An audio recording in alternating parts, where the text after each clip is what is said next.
औज़ुबिल्लाहिमिनश्शैतानिर्रजीम बिस्मिल्लाहिर्रहमानिर्रहीम। उम्मीद है आप सब लोग अपने घर वालों के साथ, अपने प्यार करने वालों के साथ खैर खैरियत और महफूज होंगे। मेरा नाम डॉक्टर सीरा सराफ अकबर है और मैं हाशमानीज़ ग्रुप ऑफ हॉस्पिटल में as a infection control manager and microbiologist working करती हूँ। हाशमानीज़ ग्रुप ऑफ हॉस्पिटल्स के तहत के प्लेटफॉर्म से हम लोग आजकल आप लोग के लिए डिफरेंट टॉपिक्स के ऊपर जो है वेबिनार्स कर रहे हैं, जिसमें स्पेशली कोविड-19 के हवाले से भी हमने वो जो है उसके मुख्तलिफ मौज़ूआत को लेकर हमने डिस्कस किया, जिसमें हाइपरटेंशन के हवाले से, डायबिटिक पेशेंट के हवाले से, वैक्सीनेशन के हवाले से। तो आज का जो हमारा टॉपिक है या आज जो हम वेबिनार लेकर आए वो भी थोड़ा सा हमारा जो है मुख्तलिफ किस्म की वैक्सीनेशन या जो है इम्यूनाइजेशन के हवाले से, जिसका टॉपिक है हमारे पास childhood immunisation, protect your children. ये चाइल्डहुड इम्यूनाइजेशन क्यों ज़रूरी है? हमें से बहुत सारे लोगों को या बहुत सारे पेरेंट्स को इस चीज़ पर होता है कि हम बच्चों को इम्यूनाइजेशन क्यों करवानी चाहिए और कौन सी एज में आपको जो है किस टाइप की जो है इम्यूनाइजेशन ज़रूरी होती है, और फिर जो है इम्यूनाइजेशन का फ़ायदा क्या होता है, क्यों हमें जो है इम्यूनाइजेशन करवानी चाहिए, ये और फिर ये कि इसका जो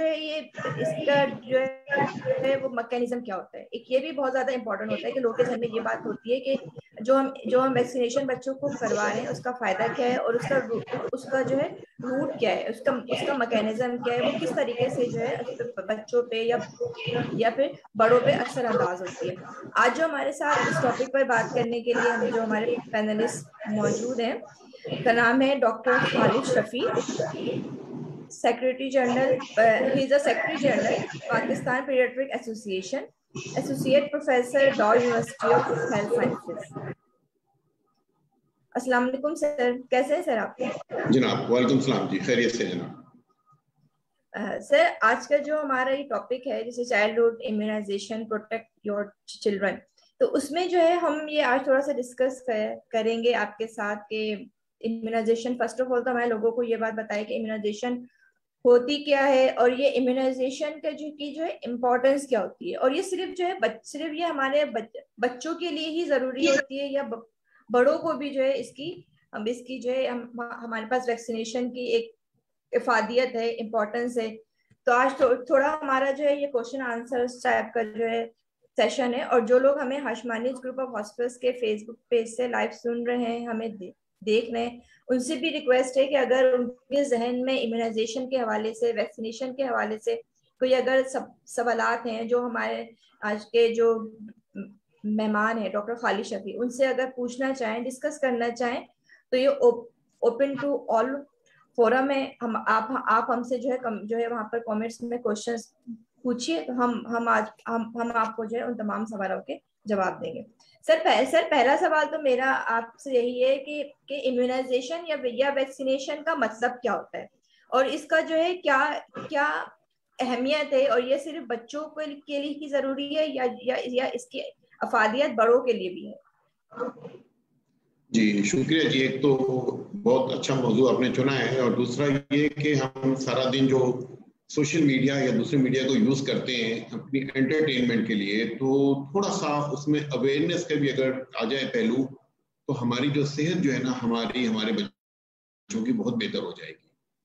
क्योंकि डॉक्टर के पास तो हम जब जाते हैं कि जब हमें बीमारी का इलाज करना है, असल जो हमारा कुछ तरीकाकार है कि हमें बीमार होने से बचना है। तो उसके लिए जरूरी है कि हम अवेयरनेस सेशन करें, अपनी जो बातें हमारी समझ में नहीं आती या जो हमें कंफ्यूजन है उनको दूर करें। तो अब इसमें इम्यूनाइजेशन का जो सवाल किया आपने, तो मैं पहले बता दूं कि जो बीमारियां होती है ना, होती है, एक बीमारियां वो होती हैं जो जरासीम से होती हैं, जिसको इन्फेक्शियस डिजीज कहते हैं, और दूसरी किस्म की बीमारियां होती हैं कि जिनकी वजह कुछ और होती है, जैसे कि चोट लग जाए, किसी को एक्सीडेंट हो जाए, या ब्लड प्रेशर है, हाइपरटेंशन है, दीगर बीमारियां हैं। तो इन्फेक्शियस और नॉन इन्फेक्शियस डिजीज दो किस्म की होती है। अब ज्यादातर जो बीमारियां या ऐसी कैफियत होती है, इनको रोकने के तरीके मुख्तलिफ होते हैं। रोकी दोनों जा सकती हैं, किसी हद तक एक्सीडेंट्स को भी रोक सकते हैं आप, ब्लड प्रेशर को भी रोक सकते हैं, डायबिटीज को भी कंट्रोल में कर सकते हैं, इवन कैंसर से बचाव के भी तरीके मौजूद हैं एक लिमिट तक। लेकिन जो इन्फेक्शियस डिजीज हैं, जो जरासीम से फैलती हैं, इनको रोकना बहरहाल बहुत जरूरी भी होता है, निस्बतन आसान भी होता है मोस्ट ऑफ द टाइम। तो इन्फेक्शियस डिजीज या जरासीम से बीमारियां जो फैलती हैं उनको रोकने के दुनिया में दो तरीके हैं। एक तरीका जो सबसे बेहतरीन तरीका जो साबित हुआ है, जिससे दुनिया तरक्की करके कहीं से कहीं पहुंच गई है, वो है सेफ वाटर। आधी से ज्यादा बीमारियां जो जरासीम से फैलती हैं वो पानी के जरिए फैलती हैं, जैसे डायरिया है या टाइफाइड है, हेपेटाइटिस है, मलेरिया भी है। फैलती बीमारी मलेरिया पानी की पीने से, गंदा पानी पीने से, गंदा पानी के जमा होने से फैलती हैं। सेफ वाटर जो है पहली चीज होती है जरासीम से बीमारियों से बचाने की, और ये दुनिया ने सबसे ज्यादा जाने सेफ वाटर ने बचाएंगे। दूसरी चीज जो है वो है वैक्सीनेशन, यानी हिफाजती टीके। हर बीमारी के हिफाजती टीके अभी नहीं बने या साइंसदान बना नहीं सके हैं। इसका अंदाजा तो आपको हो गया होगा कोविड में इसमें कि 1 साल से ज्यादा अरसा लगा वैक्सीन बनाने में, लेकिन बहुत सारी बीमारियां ऐसी हैं कि जिनके हिफाजती टीके बन गए हैं। जो हिफाजती टीकों के जरिए बीमारी को रोका जाता है उस अमल को इम्यूनाइजेशन या वैक्सीनेशन कहते हैं। वैक्सीन कहते हैं वो चीज को जिसको इस्तेमाल किया जाता है, इस प्रोसेस को वैक्सीनेशन या इम्यूनाइजेशन कहते हैं। बेसिक इसकी ये होती है कि जब इंसान बीमार होता है तो इंसान का जिस्म जो है उस बीमारी के जरासीम उस पर हमलावर होते हैं और इंसान उससे बचने की कोशिश करता है। इंसान का जिस्म या मुदाफती निजाम, अल्लाह ने हमारे जिस्म में बहुत मुदाफती निजाम बनाया है। हमारे चारों तरफ जरासीम ही जरासीम है, लेकिन हम फिर भी जिंदा रहते हैं, बड़े होते हैं, कभी बीमार हो जाते हैं, बीमार भी हो जाए तो ठीक हो जाते हैं। लेकिन कुछ बीमारियां ऐसी होती हैं जो बहुत खतरनाक होती हैं, जो हमारा मुदाफती निजाम आमतौर पर उसका मुकाबला नहीं कर सकता, या करता भी तो उसकी बड़ी भारी कीमत अदा करनी पड़ती है। अब कोविड का देख लें, कोविड जो है करोड़ों लोगों को हुआ है, 26 लाख से ज्यादा लोगों का इंतकाल हुआ है कोविड की वजह से। बाकियों ने मुकाबला किया है, लेकिन 26 लाख लोगों का इंतकाल भी मामूली चीज नहीं है कि जान से गए हैं। इस तरह बहुत सारी बीमारियां और हैं जो इंसान को इंतहाई, जिसे कहते हैं ना कि मुश्किल में डालती हैं, जान भी खतरे में डालती हैं। तो इन बीमारियों से बचाव के साइंसदानों ने शुरू से कोशिश करते रहे कि टीके बनाए जाएं। इन्हीं जरासीम को जो इंसान में बीमार करने के लिए जाते हैं तो लेबोरेटरी में ऐसे चेंज किया जाता है कि ये इंसान को बीमार तो नहीं कर सकते, लेकिन इंसान का मुदाफती निजाम एक्टिवेट कर देते हैं। तो इंसान जरासीम को पहचान लेता है, इंसान के जो बॉडी का अलर्ट सिस्टम है, और वो जैसी जरासीम दोबारा कभी हमलावर हो तो उनको उसी वक्त जो है ना उनका खात्मा कर देता है। ये है बेसिक इम्यूनाइजेशन की या वैक्सीनेशन की। अब हर बीमारी के हिफाजती टीके नहीं बने हैं, तकरीबन 100 के करीब बीमारियां हैं जिनके हिफाजती टीके बने हैं, लेकिन आमतौर पर जो बीमारियां बहुत कॉमन है वो 30 से 40 हैं जिनके हिफाजती टीके। अब दूसरा जो आपने बात की थी कि हिफाजती टीके क्या बच्चों को अलावा बड़ों को भी लग सकते हैं? बिल्कुल जी, बड़ों को भी लग सकते हैं, बच्चों को भी लग सकते हैं। आमतौर पर जो जोर दिया जाता है वो बच्चों के हिफाजती टीकों पर ज्यादा दिया जाता है। उसकी वजह यह है कि बच्चे जो हैं उनका मुदाफती निजाम कमजोर होता है, और जो जरासीम वाली बीमारियां, इन्फेक्शियस डिजीज, वो आमतौर पर शुरू की उम्र में ज्यादा होती हैं या जब आदमी का बढ़ापा होता है, उम्र ज्यादा होती है जब होती है। दोनों सूरतों में जब इंसान का मुदाफती निजाम कमजोर होता है, लेकिन होने को किसी को भी हो सकती है। चूंकि इस वक्त वसाइल बहुत ज्यादा नहीं होते हैं, तो सारी कोशिश होती है कि जिन लोगों को ये ज्यादा अफेक्ट करती हैं, जिनमें ज्यादा खतरा होता है, जो इनका मुकाबला नहीं कर सकते, तो उनको पहले टीके लगाए जाए। इसलिए हिफाजती टीकों का जो प्रोग्राम है वो ज्यादातर बच्चों के लिए होता है। लेकिन हमने जैसे कोविड में देख लिया कि कोविड एक ऐसी बीमारी थी कि जो बड़ों को ज्यादा मुतासिर कर रही थी, तो पहले बड़ों को टीके लगाए गए। अब इसके बाद बच्चों को भी टीके लगेंगे। सबसे पहले जो लेबोरेटरी में या इसके बाद जो ट्रायल हुए हैं बड़ों पे किए गए कि बड़े ज्यादा खतरे में थे, अडल्ट। अब इसके बाद बच्चों पे भी इसकी वैक्सीन के जो सेफ्टी देखी जा रही है, और इंशाल्लाह कुछ हफ्तों में बच्चों के लिए वैक्सीन अवेलेबल हो जाएगी। जो इस वक्त हिफाजती टीके कोविड के अलावा मौजूद हैं वो ज्यादातर बच्चों की बीमारियों के लिए है। जी जी डॉक्टर सदफ।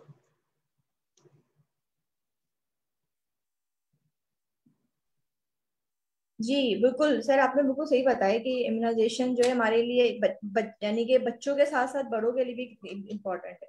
अच्छा सर, हमारे पास अभी एक क्वेश्चन ये भी आया है कि अगर हम जैसे ये वैक्सीनेशन जो है मुख्तलिफ, हमारे पास जैसे जो ग्रुप्स के लोग होते हैं, जैसे डिफरेंट कोमॉर्बिड डिजीज के लोग होते हैं, या एक ग्रुप हमारे पास फीमेल्स का ऐसा होता है कि जो प्रेग्नेंट फीमेल्स होती हैं, या जो ड्यूरिंग फीड के दौरान जो फीमेल्स होती हैं, तो उनके लिए वैक्सीनेशन के क्या लाहेमल है? कि जैसे अभी हम कोविड-19 के हवाले से भी बात कर रहे हैं कि ब्रेस्ट फीडिंग फीमेल्स हैं या अगर प्रेग्नेंट फीमेल्स हैं, तो उनके लिए जो है वो लोग, उनके जहन में ये चीज़ है, जैसे बहुत सारे सवाल आ रहे होते हैं कि उनके लिए वैक्सीनेशन करवानी चाहिए, उनको नहीं करवानी चाहिए, या जो डिफरेंट कोमोर्बिड डिजीज के लोग हैं उनके लिए वैक्सीनेशन कितनी ज्यादा इम्पोर्टेंट है।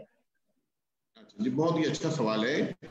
देखिए जी, कोई भी जब मेडिसिन बनती है या वैक्सीन बनती है ना, सबसे पहले जो सेहतमंद लोग होते हैं उन पर इनके ट्रायल होते हैं। सारी बात है कि आसमान से तो नहीं चीजें उतरती, इंसान जो खुद चीजें बनाता है तो उनको तजर्बा कहें या एक्सपेरिमेंट कहें, इनको हम कहते हैं ट्रायल। तो सबसे पहले सेहतमंद आदमी पे वो चीजें की जाती हैं। ब्लड प्रेशर की दवाई बनती है तो एक सेहतमंद आदमी को देख के देखा जाता है कि इसका ब्लड प्रेशर पे क्या फर्क पड़ता है।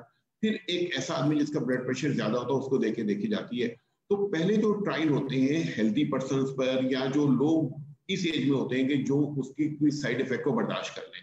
इसके बाद ये पॉपुलेशन में ये चीज आती है, बाकी लोगों को लग रही है। हर दवाई, कुछ कंडीशन ऐसी होती हैं जिसके लिए आमतौर पर जब उसकी रिकमेंडेशन सेफ्टी स्टेब्लिश हो जाती है तो वो फिर उसको स्पेसिफिकली टेस्ट किया जाता है प्रेगनेंसी में, दूध पिलाने वाली माओ में और छोटे बच्चों में। इसके बाद उसको सेफ डिक्लेयर किया जाता है। तो हर दवाई के लिए अलहदा है ये चीज। कोई बुखार की दवाइयां हैं वो प्रेगनेंसी में खा सकते हैं, कुछ दवाइयां ऐसी जो प्रेगनेंसी में नहीं खा सकते हैं। कोविड की जो वैक्सीन है ये चूंकि बहुत जल्दी में बनानी पड़ी तो सबसे पहले इसको ट्रायल किया गया अडल्ट पॉपुलेशन में, बच्चों में ट्रायल नहीं किया गया। अब जब वैक्सीन बन गई, इस्तेमाल होना शुरू हुई, तो ये प्रेग्नेंट और लैक्टेटिंग मदर यानी जो बच्चे दूध पिला रही है माएं या जो अभी प्रेग्नेंट है उनमें भी ट्रायल किया गया। इस वक्त हर वैक्सीन की अलग रेकमेंडेशन है, कौन सी वैक्सीन कहाँ सेफ है उसके बारे में उसकी अपनी स्पेसिफिकेशन होती है। इस वक्त जो कोविड की वैक्सीन पाकिस्तान में इस्तेमाल हो रही है, इसको WHO ने डिक्लेयर किया है कि प्रेगनेंसी में और लैक्टेशन में यानी जो माएं दूध पिला रही है उनको लगाया जा सकता है। अब हम थोड़ा सा अपने उसकी तरफ आ जाए, जो हमारा आज का जो मेन डिस्कशन का टॉपिक है, इसके बाद हम सवाल के जवाब देंगे, वो है चाइल्डहुड इम्यूनाइजेशन। इस वक्त कोविड की वजह से हम बहुत परेशान हैं। बचाव के लिए हिफाजती टीके और हिफाजती इकदाम ये दोनों का मुश्तरका जब होते हैं जब भी बचाव मुमकिन है। इसी तरह एक जमाने में दुनिया में बुरी तरह बीमारियां फैली हुई थी, बच्चे मरते थे लाखों की तादाद में, अभी भी लाखों मरते हैं। अब तकरीबन हर साल 25 लाख बच्चे ऐसी बीमारियों से मरते हैं जिनको वैक्सीन लगाकर रोका जा सकता है। और बदकिस्मती से पाकिस्तान दुनिया में 140-50 मुल्क हैं, लेकिन इन 25 लाख बच्चों में से 3 लाख बच्चे पाकिस्तान के अंदर हैं जिनका इंतकाल होता है हर साल ऐसी बीमारियों से जिनकी हम वैक्सीन लगा के रोक सकते हैं। तो ये दुनिया में जब बीमारियां फैली थी तो इनके वैक्सीन के इनके टीके बनाए गए, लेकिन टीके बहुत महंगे थे। और वो जैसे कोविड की वैक्सीन है, हर आदमी नहीं खरीद सकता, उस जमाने में टीके से भी महंगे थे। तो WHO ने एक प्रोग्राम बनाया जिसका नाम था EPI प्रोग्राम। इस मकसद इस प्रोग्राम का ये था कि ऐसे लोग जो नहीं भी टीके खरीद सकते उनको भी टीके लगे। पाकिस्तान में प्रोग्राम 1978 से शुरू हुआ है, अब ये प्रोग्राम चल रहा है। 10 बीमारियों के हिफाजती टीके EPI प्रोग्राम के तहत लगाए जाते हैं। इनमें से हर टीके को अगर बाजार में मार्केट से खरीदें, प्राइवेटली लगाएं, तो कई हजार का एक टीका पड़ता है। लेकिन ये सारे टीके जिनकी कॉस्ट 30 और 50 हजार के दरमियान जाती है टोटल, ये हुकूमत पाकिस्तान के तहत हर बच्चा जो पैदा होता है उसके लिए हुकूमत समझे टीका खरीद के रख देती है, उसको ये टीका लगाना होता है। अब हम टीकों के उस प्रोग्राम पर आते हैं वो कैसे लगता है।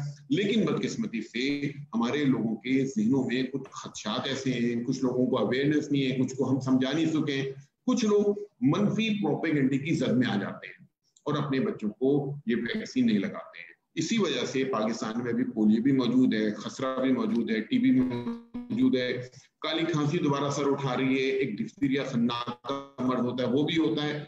इवन टेटनस जैसी बीमारी जो टीके लगा के बड़े आराम से रोकी जा सकती है, बच्चों को भी टेटनस भी हो रहा है। तो ये सारी बीमारियां, टाइफाइड भी हो रहा है, ये सारी बीमारियां अभी हमारे यहाँ मौजूद हैं, लेकिन ये बहुत ज्यादा फैली हुई नहीं है, इसलिए कि हमारी आधी से ज्यादा जो पॉपुलेशन है वो टीके लगा रही है। जो आखिरी डेटा अभी हमारे पास मौजूद है, पाकिस्तान के 66% जो बच्चे हैं जिनको टीके लगने चाहिए उनको टीके लग रहे हैं। बाकी 34% बच्चे यानी 100 में से 34 बच्चे ऐसे हैं कि जिनको हिफाजती टीके मुनासिब जितने लगने चाहिए उतने नहीं लग रहे। हालांकि टीके पैसों के भी नहीं है, सिर्फ जाने की पॉपुलेशन होती है। इंतहाई आला दर्जे की वैक्सीन है जो बच्चों के लिए EPI प्रोग्राम में मौजूद है। जब बच्चा पैदा होता है, पैदा होते ही उसको पैदाइश पे BCG का टीका लगाया जाता है और पोलियो के ड्रॉप्स पिलाए जाते हैं। इसके बाद जब बच्चा 6 हफ्ते का होता है तो बच्चे को एक टीका लगाते हैं जिसको कहते हैं पेंटावेलेंट वैक्सीन। ये पेंटावेलेंट वैक्सीन जो है इसके अंदर 5 वैक्सीन टीके होते हैं जिसके अंदर डिप्थीरिया यानी खन्नाक, पर्टूसिव यानी काली खांसी, टेटनस यानी तशन्नुज, इसके बाद हीमोफिलस इन्फ्लुएंजा एक वायरस होता है जो बच्चों में गर्म तोड़ बुखार करता है, और बैक्टीरिया होता है जो गर्म तोड़ बुखार करता है, और हेपेटाइटिस बी ये वैक्सीन होती है। इसके साथ ही बच्चे को न्यूमोकोकल वैक्सीन लगाई जाती है, न्यूमोनिया का टीका। ये 2 टीके लगते हैं बच्चे को, 6 हफ्ते के बच्चे को, उसके साथ पोलियो के ड्रॉप्स पिलाते हैं, और इसके साथ बच्चे को रोटा वायरस यानी डायरिया की जो किस्म बच्चों को सबसे ज्यादा मुतासिर करती है, इसके भी ड्रॉप्स पिलाए जाते हैं। तो ये 6 हफ्ते में जो टीके लगते हैं, यही अमल 10 हफ्ते के बच्चे को दोहराया जाता है, ये सारे टीके लगाए जाते हैं। 14 हफ्ते का बच्चा यानी 3.5 महीने का जब बच्चा होता है तो उसको न्यूमोकोकल वैक्सीन, पेंटावेलेंट वैक्सीन और एक पोलियो का इंजेक्शन लगाते हैं, पोलियो के ड्रॉप्स पिलाते हैं। जब 9 महीने का बच्चा होता है तो उसको खसरे का टीका लगता है, और उसके साथ टाइफाइड का टीका भी अब लगना शुरू हो गया है। सिंध में 2020 से लग रहा है, 1 जनवरी 2020 से लग रहा है, पंजाब में जब इंट्रोड्यूस हो रहा है, बाकी पाकिस्तान के जो सूबे हैं उनमें भी चंद महीने में लगने लग जाएगा। 15 महीने में मीजल्स के टीके की दूसरी डोज लगाई जाती है। ये हमारा ईपीआई का प्रोग्राम है। ईपीआई प्रोग्राम में जो माएँ प्रेग्नेंट होती हैं, जो चाइल्ड बेयरिंग एज यानी 15 साल से 45 साल की जो एज के मदर्स हैं, उनको टेटनस का इंजेक्शन लगाए जाते हैं। ये 5 टीके लगाए जाते हैं, एक जिस दिन पहला दिन हो जब लगेगा, दूसरा 1 महीने के बाद, तीसरा 6 महीने के बाद, चौथा और पांचवा 1 साल के वक्त से। ये बेहतरीन किस्म की वैक्सीन मौजूद है। कम से कम 10 बीमारियां ऐसी हैं जिनको हम रोक सकते हैं वैक्सीन लगाने से। अगर किसी बच्चे को टाइफाइड होता है, और जो बहुत होता है हमारे यहाँ, टाइफाइड के ऊपर जो खर्चा आता है वो 50,000 से लेके 2 लाख तक खर्चा आजकल आ रहा है। इस कदर खतरनाक किस्म का टाइफाइड है, लेकिन उसका टीका भी इंतहाई महंगा है, लेकिन गवर्नमेंट ऑफ पाकिस्तान की तक फ्री मौजूद है, इंतहाई अला दर्जे का टीका, जिसको टाइफाइड कॉन्जुगेट वैक्सीन कहते हैं, मौजूद है हमारे पीए प्रोग्राम में। हमें ये लगाना है। खसरे का टीका मौजूद है, बच्चों को खसरा हो रहा है, बीमार होते हैं, नमूनिया होता है, डायरिया होता है, तो हमारे हिफाजती टीकों का बच्चों का एक बहुत मजबूत और अच्छा निजाम है। हमें चाहिए हम जो हमारे 34% बच्चे हैं जिनको टीके नहीं लगी, चली जाएगी 100% तक, तो हमारे यहाँ 90 से भी ऊपर चली जाएगी। उस दिन पोलियो भी खत्म हो जाएगा, मीजल्स टीबी भी इंतहाई कम हो जाएगी, टाइफाइड भी कम हो जाएगा। हमारे बच्चे बीमार नहीं होंगे, हमारे बच्चे स्कूल जाएंगे, माँ बाप परेशान नहीं होंगे, उनके पैसे और परेशानी जो होती है ना बच्चे की, देखिए अगर बच्चा बीमार होता है ना, हमारे बच्चा बीमार होता है, हमारा सारा दिन काम में दिल नहीं लगता, बच्चों को सिर्फ बुखार भी हो, ज्यादा बच्चा बीमार होता, जो माँ परेशानी रहता होती है। इस इतनी बड़ी परेशानियों से बचने के लिए हम बच्चे को एक दफा जाके टीका क्यों नहीं लगा देते। टोटल जो है कुल विजिट जो है ना, बच्चे को 6 विजिट करने पड़ते हैं। एक पैदाइश का टाइम टीका लगता है तो 5 दफा दोबारा जाना पड़ता है। तो इंतहाई आसान काम है। करीबी सेहत मरकज है, अच्छे जो प्राइवेट हॉस्पिटल है, यहाँ पर भी ईपीआई के तहत वैक्सीन सेंटर वही वैक्सीन है, बहुत अलग दर्जे की वैक्सीन है। तमाम प्राइवेट हॉस्पिटल वही वैक्सीन इस्तेमाल करते हैं, और ये वैक्सीन अगर हमारे बच्चों को लग जाएगी 90% से, तो ये समझे हमारे आधे मसाइल हल हो जाएंगे। हमारे बच्चों को होता है क्या है, जो ओपीडी में हॉस्पिटल में मरीजों की लाइन लगी रहती है, आधे बच्चों को निमोनिया होता है, आधे को डायरिया होता है, और वैक्सीन मौजूद है जो खतरनाक किस्म के डायरिया निमोनिया को रोक लेती है। इसके साथ थोड़ी सी जो कहते हैं ना, अच्छी हेल्थ एजुकेशन प्रैक्टिस करें, हाथ धोएं, सफाई सुथराई रखें, पानी साफ बॉइल पानी हो या उसको जनाब फिल्टर किया हुआ पानी हो, साफ पानी बच्चों को पिलाएं, सेहतमंद ग़िज़ा दें, बच्चों को माँ का दूध पिलाएं, ऊपर का दूध ना पिलाएं। सिर्फ सिंपली अगर हम इन चीजों पे अमल करना शुरू कर दें तो हमारे 3 लाख से ज्यादा बच्चे हर साल दुनिया से चले जाते हैं 5 साल से कम उम्र के। हम इन बच्चों को तादाद को इंतहाई मतलब सब बच्चों को बचा सकते हैं। ये 3 लाख से कम होकर हम ये चंद हजार में रह जाएंगे, वो भी ऐसी बीमारी जिनका हम इलाज ना कर सकते हो। तो इस वक्त जरूरत यह है कि हम कोविड की वैक्सीन, जो हर आदमी को वैक्सीन का नाम पता चल गया कि वैक्सीन लगती है, कोई माँ बाप ऐसा नहीं होगा जिसको पता ना हो कि जी टीके होते हैं बचाव के, तो उन तक हम पैगाम पहुंचाएं कि अपने बच्चे को लाजमन हिफाजती टीकों का कोर्स मुकम्मल करें। बिल्कुल बिल्कुल डॉक्टर खालिद, आपने बिल्कुल सही बात कही कि वैक्सीनेशन जो है वो हमारे लिए किस हद तक इम्पोर्टेंट है, और इसमें बहुत बड़ा रोल जो है एक अवेयरनेस का भी होता है कि हमें हमारे जो पेरेंट्स हैं स्पेशली उनको ये अवेयरनेस देनी चाहिए कि भाई ये इम्यूनाइजेशन उनके बच्चों के लिए एक लाइफ सेविंग चीज है, कि अगर वो इम्यूनाइजेशन या वैक्सीनेशन कर रहे हैं तो उनके बच्चे लाइफ टाइम के लिए सिक्योर हो जाते हैं।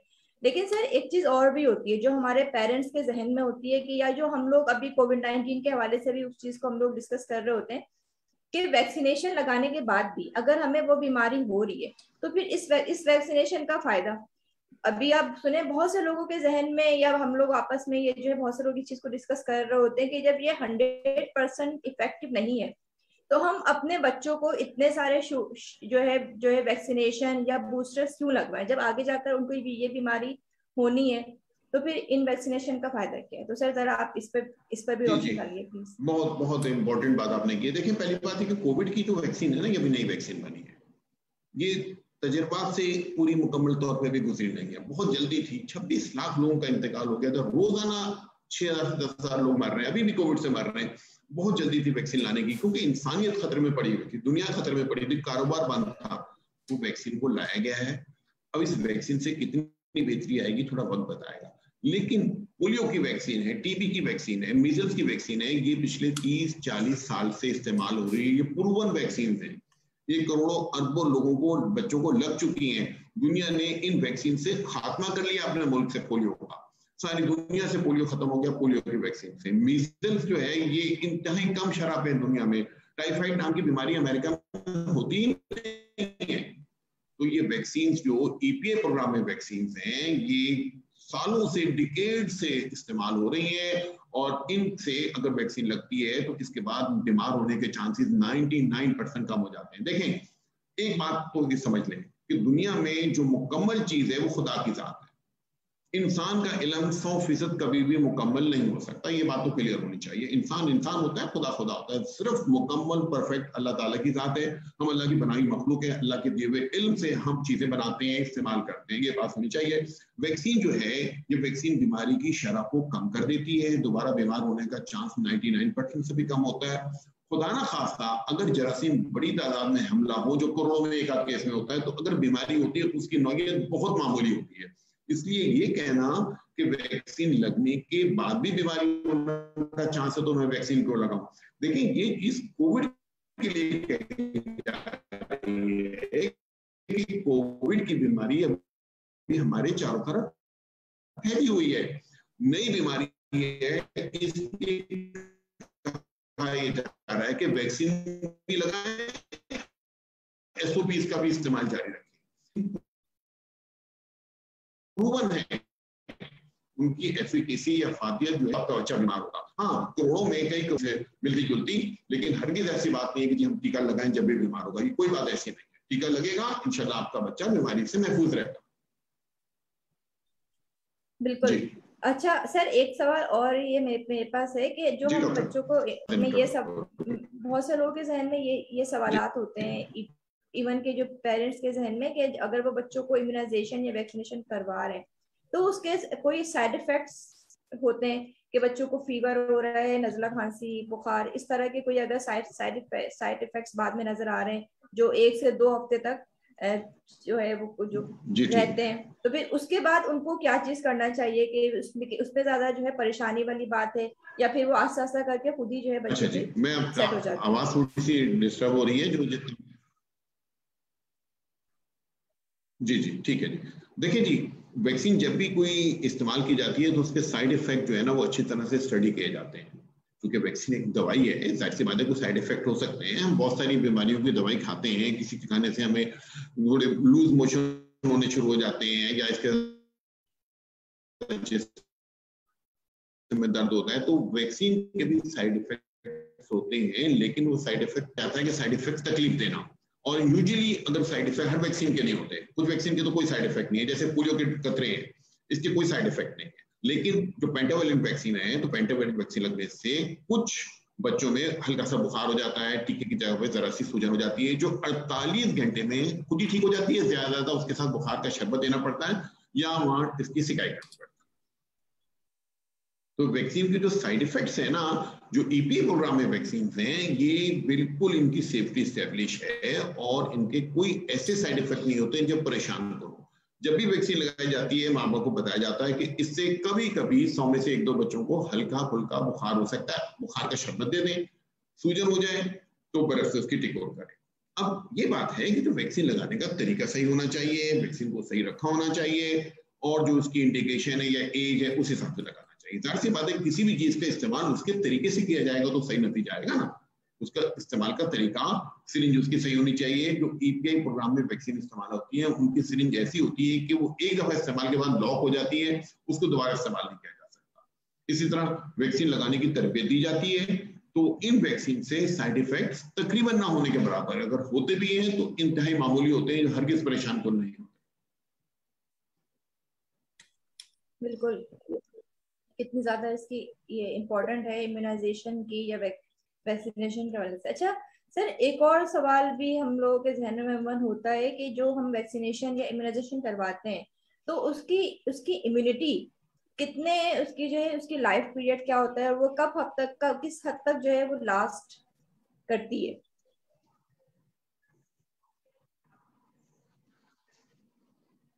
जी देखिए जी, हर वैक्सीन की एफिकेसी उसकी अपनी अलग होती है, वो कितना अर्सा वो करती है। जैसे मैंने बताया था कि के जो टीके माओं को लगाए जाते हैं या प्रेग्नेंट लेडीज को 4 के 5 टीके लगते हैं, लाइफ लॉन्ग इम्यूनिटी होती है टेटनस की। इसी तरह जब बच्चों को हम वैक्सीन लगाते हैं, जो बीसीजी का टीका लगाते हैं, तो बच्चों को ये बीमारियां होती हैं बचपन की एज, 5 साल 10 साल 15 साल के मैंने, उस दौरान बच्चों में ये जो वैक्सीन है ये इफेक्टिव रहती है। इसके बाद इस वैक्सीन के बूस्टर भी लगते हैं। जैसे अगर किसी को टेटनस का चोट लग जाती है, बच्चे को 6 साल 4 साल 6 साल का बच्चा है, अगर उसको टीके जो इब्तदाई टीके लगे हुए हैं तो उसको एक टेटनस का टीका दोबारा लगा दिया जाता है, कुछ अर्सा अगर गुजर जाता है। अच्छा, अभी तक तो हमने बात की थी ईपीआई वैक्सीन की। हमारी हुकूमत के वसाइल जो हैं ये महदूद हैं, लेकिन इसके बावजूद हुकूमत ने, यानी हम लाख बुराइयां हुकूमत की करते हैं, बच्चों के बारे में हमारी हुकूमत ने बेहतरीन वैक्सीन खरीद की जो इंतहाई महंगी है। अब देखिए, एक बच्चे पे हुकूमत 30 से 40 हजार रुपए की वैक्सीन खरीद के आपको दे रही है, इतनी कुर्बानी दे रही है। हम इतनी तकलीफ भी नहीं करेंगे, आप जाके अपने बच्चे को वैक्सीन लगवा लें, अपना आधा घंटा भी नहीं लगा रहे। इन वैक्सीन के अलावा मजीद वैक्सीन भी होती हैं जो फिलवक्त अवेलेबल है पैसों की मार्केट में, जिसको प्राइवेट वैक्सीनेशन कहते हैं। बड़ी उम्दा वैक्सीन है। हम ये कोशिश कर रही है हमारी पाकिस्तान पीडियाट्रिक एसोसिएशन कि ज्यादा से ज्यादा vaccine free of cost EPI program के अंदर आ जाए। लेकिन जो माँ बाप अफोर्ड कर सकते हैं उनको चाहिए कि ईपीआई की वैक्सीन भी लगाएं। इसके बाद और वैक्सीन है, जैसे टाइफाइड की वैक्सीन पहले ईपीआई प्रोग्राम में शामिल नहीं थी, अब शामिल हो गई है। हेपेटाइटिस ए की वैक्सीन जो है ना, ये ईपीआई प्रोग्राम में शामिल नहीं है। इसी तरह 1.5 साल और 4.5 साल पर डीपीटी का बूस्टर लगता है, वो इस प्रोग्राम में अभी शामिल नहीं है। एक वैक्सीन आती है एमएमआर वैक्सीन, मीजल मम्स रूबेला की, वो वैक्सीन अभी शामिल नहीं है। हमारी कोशिशें हैं कि ये जो वैक्सीन हैं ये भी शामिल हो, लेकिन बहरहाल इसमें वक्त लगेगा। और उस वक्त तक जो लोग अफोर्ड कर सकते हैं उनको चाहिए कि जो वैक्सीन की जो अफोर्ड कर सकते हैं वो भी लगाएं। और जो लोग मतलब अभी फिलहाल कोई फाइनेंशियल कोई सिचुएशन ऐसी है तो ये गवर्नमेंट की वैक्सीन तो 100% लगाएं, ताकि उनके बच्चे इन बीमारियों से महफूज रहें। इनकी इम्यूनिटी जिस दौरान इन डिजीज के होने का ज्यादा चांस है, उस दौरान इन तमाम जो वैक्सीन लगती है इनकी जो इम्यूनिटी या अफादियत है वो बरकरार रहती है।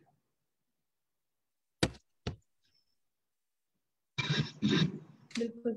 अच्छा सर, एक सवाल और है कि जैसे एक स्कूल है, स्कूल में अगर तमाम बच्चों को वैक्सीनेशन हुई है, अगर उसमें से एक दो बच्चों की वैक्सीनेशन नहीं हुई है, तो ये सवाल भी लोगों के जहन में आता है कि भाई तमाम बच्चों की वैक्सीनेशन तो हुई, अगर एक दो बच्चे वैक्सीनेटेड नहीं होंगे तो उससे क्या फर्क पड़ सकता है कि वो एक पूरी वो पॉपुलेशन को, वो जो 2-3 बच्चे वैक्सीनेटेड नहीं है वो मुतासिर कर सकते हैं?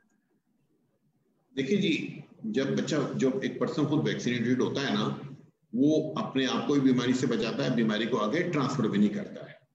जो आदमी वैक्सीनेटेड नहीं होता है वो खुद भी बीमारी का शिकार हो सकता है, बीमारी को आगे फैला भी सकता है।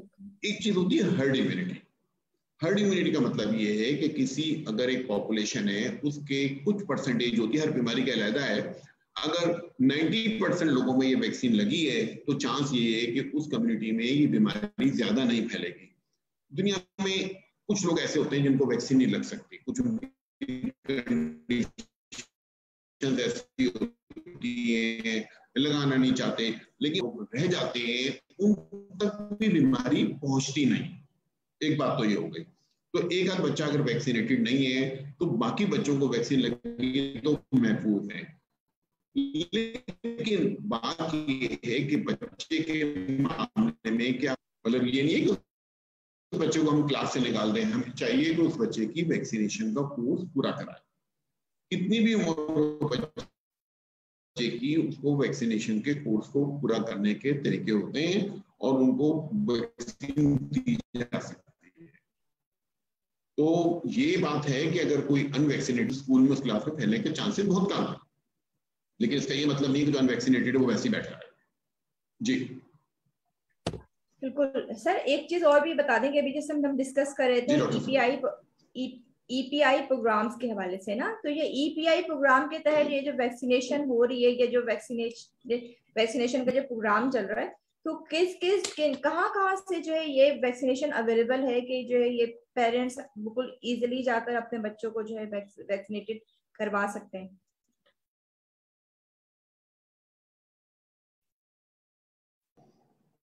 सर मैं पूछ रही थी कि जैसे अभी हम ईपीआई प्रोग्राम को डिस्कस कर रहे थे कि ईपीआई प्रोग्राम के तहत वैक्सीनेशन हो रही है या पेरेंट्स अपने बच्चों को वैक्सीनेटेड करवा सकते हैं, तो ऐसे कौन कौन सी जगह हैं या सेंटर्स हैं जहां पर जो है हम ये पेरेंट्स अपने बच्चों को लेकर जा सकते हैं और ईपीआई प्रोग्राम के तहत एक कंप्लीट पैकेज के तहत अपने बच्चों को वैक्सीनेटेड करवा सकते हैं? देखिए जी, जितने भी गवर्नमेंट के हॉस्पिटल्स हैं, जितनी की भी गवर्नमेंट की डिस्पेंसरीज हैं पूरे पाकिस्तान में, कराची से लेके पेशावर तक, लंडी कोतल तक, जैकोबाबाद तक, कोई जगह ऐसी नहीं है कि जहां पर ईपीआई का वैक्सीन सेंटर नहीं हो। तमाम जगह ईपीआई के वैक्सीन सेंटर्स हैं, तमाम बड़े प्राइवेट हॉस्पिटल्स में हैं, बल्कि बड़े के दरमियाने जो हॉस्पिटल भी हैं प्राइवेट, वहां पर भी ईपीआई ने अपना वैक्सीन सेंटर खोला हुआ है। गांव देहात या ऐसे इलाके जो जरा दूर है हॉस्पिटल से या डिस्पेंसरी से, वहां पर एक आउटरीच टीमें होती हैं, मोबाइल टीमें होती हैं वैक्सीनेटर्स की, वो बाकायदा उस इलाके में जाती हैं और बच्चों को वैक्सीनेट करती हैं। तो ईपीआई का जो नेटवर्क है पूरे पाकिस्तान में मौजूद है, बड़ा इजीली अवेलेबल है। हर हॉस्पिटल के अंदर, छोटा या बड़ा गवर्नमेंट का हॉस्पिटल होगा, उसके अंदर ईपीआई का सेंटर लाजमन होगा और ईपीआई की वैक्सीनेशन उसके अंदर हो रही होगी। कराची के जो बड़े बड़े हॉस्पिटल हैं, अब मैं नाम नहीं सबका लेना चाह रहा, यहाँ पे तमाम हॉस्पिटल्स में ये ईपीआई की वैक्सीन मौजूद है और ये फ्री ऑफ कॉस्ट लगाई जाती है। बस प्राइवेट हॉस्पिटल ये करते हैं कि थोड़ा बहुत सर्विस चार्ज ले लेते हैं, 100 रुपए 200 रुपए, वो उठने बैठने के होते हैं कि जी पंखा लगा, ये लगा, इन चीजों के। लेकिन वैक्सीन की कीमत ना कोई ले सकता, ना लेना अलाउ है, ये फ्री ऑफ कॉस्ट है। कितने भी हजार की वैक्सीन जो मैंने बताया 30 से की वैक्सीन की कॉस्ट पड़ती है इस पैकेज की, क्योंकि जब वैक्सीन लगती है तो उसके ऊपर एक स्टिकर लगाते हैं बच्चे के कार्ड पे, जिसको मोबाइल उसको कोड को जो है ना, कोड होता है, उसको अपने उसमें सेव कर लेता है जो वैक्सीनेटर है, एक सिस्टम में चला जाता है और वैक्सीन जब लगने की डेट आती है बच्चे को तो एसएमएस का मैसेज आता है उस ऊपर। तो एसएमएस का जो मैसेज है वो आता है, अलर्ट होता है कि आपके बच्चे की कल वैक्सीन डेट है, और जो वैक्सीन लगाने अगर नहीं जाते हैं 2 दिन के बाद आता है कि आपने डेट मिस की है। तो हुकूमत अपने तौर पर पूरी कोशिश कर रही है कि ईपीआई प्रोग्राम पूरी कोशिश कर रहा है कि माँ बाप जो है टीका लगाना ना भूलें, उनको ज्यादा सहूलत मिले। जी बिल्कुल सर, आपने बिल्कुल सही बात की कि कहाँ किन किन प्लेसेस पर जो है हमारे पास वैक्सीनेशन के जो है सेंटर्स मौजूद हैं। तो पेरेंट्स को चाहिए कि वो एज सुन एज पॉसिबल अपने बच्चों को ये पूरे ईपीआई के प्रोग्राम के तहत जो एक अभी कंपेन भी चल रही है ईपीआई के तहत, तो उसमें अपने बच्चों को जो है वैक्सीनेशन लाजमी करवाएं।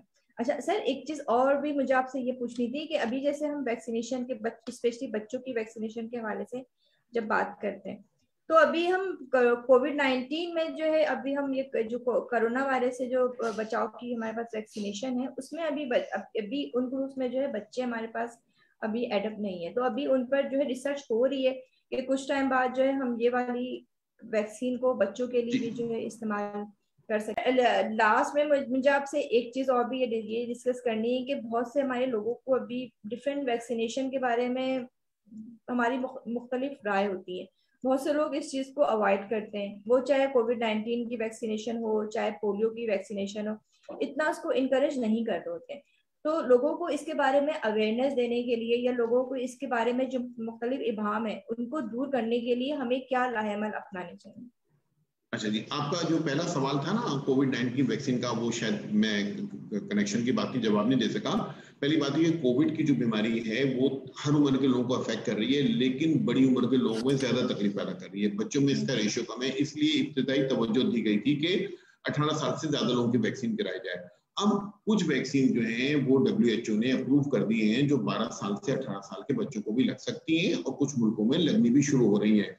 इंशाल्लाह कुछ महीनों में जब इनकी सेफ्टी स्टैब्लिश हो जाएगी, वैक्सीन मौजूद होंगी, तो छोटे बच्चों को भी वैक्सीन लगेगी, जैसे जैसे ये रिकमेंडेशन। बच्चों के बारे में ये बहुत मोहतात रखा जाता है इस उसमें कि बच्चों के लिए नाजुक होते हैं। बच्चों में वैक्सीन जब भी रेकमेंड की जाती है, अप्रूव की जाती है, तो तमाम चीजें देखी जाती है। तो अभी इस वक्त बच्चों की सेफ्टी स्टैब्लिश हो रही है, तो जब वैक्सीन आएगी मुकम्मल सेफ्टी के साथ आएगी कि ये बच्चों में महफूज है और इंशाल्लाह जल्द आ जाएगी।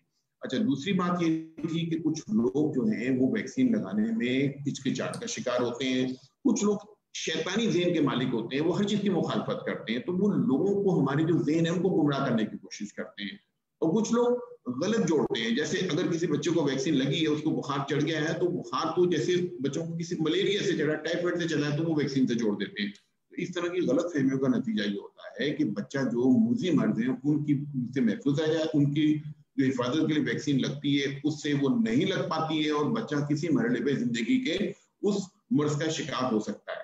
तो इससे लोगों को राग़िब करने का तरीका तो देखिए, हेल्थ एजुकेशन इसी का नाम है कि लोगों को ये बताया जाए कि अपने बच्चों को खुद को कैसे सेहतमंद रखना है। बीमार होकर इलाज कराने से बेहतर है कि आदमी बीमारी से बचे। जितने पैसे हमने बीमारी पे खर्च करने हैं, जितनी परेशानी उठानी है, उसका 1/4 हिस्सा अगर हम खर्च करेंगे उससे बचने पे, एक तो हमारे पास वक्त बचेगा जिंदगी को एंजॉय करने का। हमारे बच्चे की सेहत ही तो हमारी चीज है। अगर बच्चा खेल रहा है, स्कूल गया हुआ है, माँ बाप को दिल को सुकून इसी से मिलता है। माँ बाप के दिल को सुकून इससे नहीं मिलता है कि बच्चे को ड्रिप लगी हुई है, इंजेक्शन लग रहे हैं, ऑक्सीजन लगी हुई है।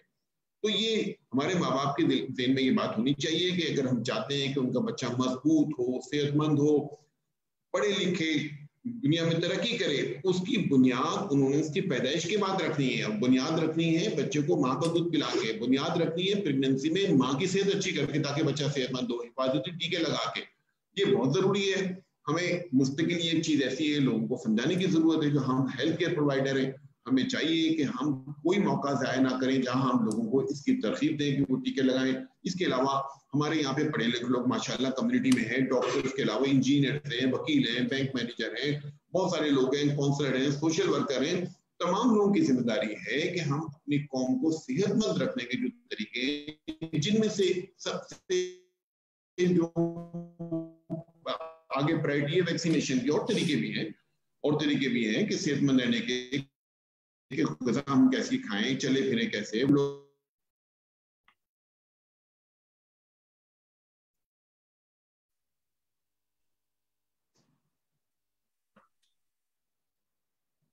जी डॉक्टर जी, thank you so much sir. आपका बहुत बहुत शुक्रिया कि आज हमारे पास ये इम्यूनाइजेशन के हवाले से, वैक्सीनेशन के हवाले से आज हमने उन तमाम सवालों के जवाब आपसे हासिल करने की कोशिश की है कि जो हमारे जहन में होते हैं, और जो स्पेशली कोविड-19 के सिनेरियो में आजकल लोगों के जहन में वैक्सीनेशन जो है एक तरह का एक मिस्ट्री बनी हुई है कि वैक्सीनेशन इस्तेमाल करनी है नहीं करनी है, किन एज के लोगों को, किस ग्रुप के लोगों के लिए ये जो है इम्पोर्टेंट है। तो आज मुझे उम्मीद है कि बहुत सारे लोगों को जो है उनके सवालों के जवाब मिले होंगे। आपका बेहद शुक्रिया कि आपने इतना हमें अपना कीमती टाइम दिया, और जो लोग हमें हमारे हाशमानी ग्रुप ऑफ हॉस्पिटल के पेजेस से सुन रहे हैं और देख रहे हैं, उन सब लोगों का भी बेहद शुक्रिया कि उन्होंने हमें इस प्रोग्राम में जो है पार्टिसिपेट किया और अपने जो है क्वेश्चन हमसे शेयर किए। सर, अगर आप एंड में हमें हमारे जो हमारे हाशमानी ग्रुप ऑफ हॉस्पिटल से के पेज से जो लोग हमें देख रहे हैं, सुन रहे हैं, अगर आप उनके लिए कोई मैसेज देना चाहें तो प्लीज। जी, तो जो लोगों को हमने खुद कहा कि घरों में रहें, से एक नुकसान ये हुआ कि हमारे बच्चों की वैक्सीनेशन बुरी तरह से मुतासिर हुई। ठीक है, उस वक्त नई नई बीमारी थी, खौफ का आलम था,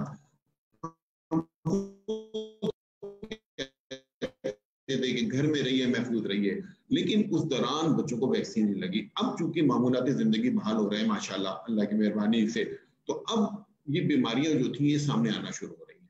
तो अब ये वक्त है कि हम देखें कि हमारे बच्चों की जो वैक्सीन में हमारे से कोताही तो नहीं कि हमारे महरूम है, जो लगवा रहे थे वो भी महरूम रह गए, क्योंकि हमने खुद कहा था कि घरों से ना निकले।